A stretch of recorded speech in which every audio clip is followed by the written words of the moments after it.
ایک شخص سمجھ کر ترجمہ کے ساتھ قرآن مجید پڑھتا ہے لیکن بہت کم پڑھتا ہے، اور دوسرا شخص ترجمہ کے بغیر تلاوت کرتا ہے اور زیادہ پڑھ لیتا ہے، دونوں میں زیادہ بہتر کون سا عمل ہے؟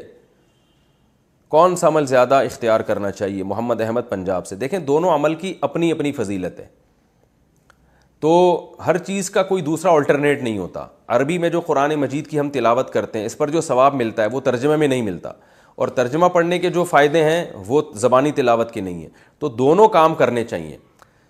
اس لیے علماء کہتے ہیں کہ کم سے کم جس کی اسپیڈ مناسب ہو نا، رفتار، اسے کم از کم مہینے میں ایک قرآن تو عربی والا ختم کرنا چاہیے، جو یعنی بغیر ترجمے والا، اور پھر اس کے ساتھ تفسیر بھی پڑھتا رہے۔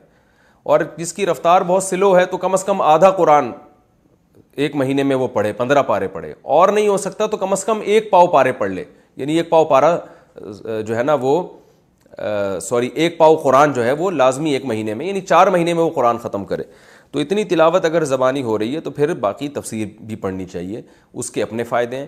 بھائی ثواب دونوں میں بہت ہے، اس کا ثواب الگ قسم کا ہے اور اس کا ثواب الگ قسم کا ہے۔